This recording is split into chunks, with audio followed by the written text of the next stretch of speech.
There's only one thing I'd rather be than a racing driver.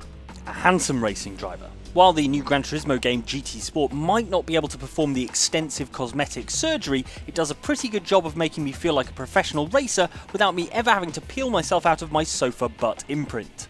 Oh, and this gameplay from the PS4 Pro version of the GT Sport beta is in delicious 4K where available, so if you have a screen that can handle the extra pixels, then prepare your eyeballs for the future, or something. One of the neat things about GT Sport is that online races are scheduled for a set time, just like real races. That means everyone shows up at the same time, you're more likely to have a full grid of cars, and there's a sense of occasion about the whole thing. It also means the pressure is on in multiplayer races because you only have a few opportunities during the hour-long slot to put in a decent performance. In a smart piece of design though, the qualification session for those races is open all day, meaning you can get your practice out of the way and bang in a fast qualifying time whenever you have a free moment. Or just show up to the race and fight your way up from the back of the grid.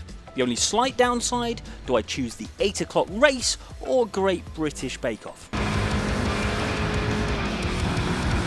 A game dishing out penalties like a humorless ref might not sound like a good thing, but remember that online multiplayer races can often look more like banger racing down the local dog track, which is about the most Guy Ritchie thing I've ever said. Actually, the penalty system is a brilliant idea. Every player has a sportsmanship rating that will tumble if they get involved in multiple accidents. Players with low sportsmanship ratings will find themselves matched together, and they'll have to have clean races to get back in the game's good books. It's the motorsport equivalent of the naughty step. It reflects the fact that real motorsport has a penalty system and should ensure that if you do show up for one of those scheduled races, people will not just be racing you clean, but even better, actively trying not to drive into you. Just like they would if they were really in a ton of metal travelling at 150 miles an hour. Gone are the days when Gran Turismo was all about clattering around the first 50% of the game in a vintage Toyota Supra. While there are road-going cars in the game, the emphasis is on proper, roll cage-equipped, wings and slicks racing cars, like this awesome BMW M6 GT3. Get in my garage. Now, I would say this because I'm a massive motorsport bore, but race cars are just more fun. They corner faster, brake harder, and accelerate quicker than their road-going counterparts. Plus, they just look meaner, with aggressive body kits and hotter wings than an episode of Man vs. Food. The Group 4 and Group 3 race cars that you can drive in the GT Sport beta are based on real-life GT4 and GT3 cars, which the big boys and girls drive. They're famed for the close racing they offer, which is down to a cleverly implemented balance of performance that ensures that cars from various different manufacturers can compete on a level playing field.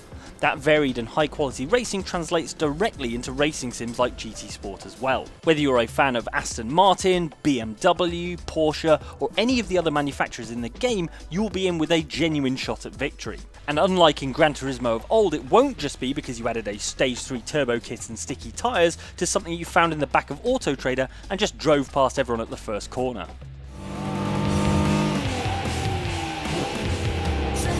I don't think I realised just how awful the racing line driving aid that appears in most games was until GT Sport killed it. Yeah, I said it. Instead of following a continuous line drawn on the tarmac, you'll learn circuits the same way you would on a proper track day, by using corner markers at the turn-in point, clipping point, and corner exit. Alright, so GT Sports ones are semi-transparent and hover above the ground, which is technologically a lot more advanced than the usual abused traffic cone, but the concept is the same. Rather than staring at a coloured line on the piece of asphalt directly in front of you, you're looking out into the distance at the next point you need to get to, which is how real racing drivers drive and react so fast. With this system, you'll learn tracks more quickly, which means you'll win there more quickly. I mean, I now have no excuse for why my lines are so consistently terrible, but I will take that hit for you to feel a little bit more like Lewis Hamilton. Time was, all racing drivers had to worry about was operating the steering wheel with their hands, the pedals with their feet, and the gearbox with one of each. Nowadays, racing drivers have a veritable cornucopia of settings they can twiddle with while they're out there on the circuit to make them a fraction of a second quicker around a lap. Traction control, brake bias, torque distribution and the fuel map can all now be tweaked in GT Sport in the heat of the race, if you're not using 100% of your brain capacity just to keep the thing on the road. The settings are colour-coded and you can flick through them using the D-pad as you go. Of course, if you drop a bunch of cash on the upcoming Thrustmaster GT Sport steering wheel, you'll actually have physical dials to twiddle. Fancy. Anyone know how to get Radio 1 on this thing? Alright, so that was a quick look at the GT Sport beta and the 5 ways it makes you feel like a real racing driver. The beta is still running and is receiving regular updates, so it's well worth a look if you fancy living out that racing driver fantasy. No word on an actual release date for GT Sport as yet, but this is Gran Turismo, so maybe settle in for the long wait. Thanks for watching, like and subscribe if you enjoyed this, and let us know in the comments if you watch this in 4K.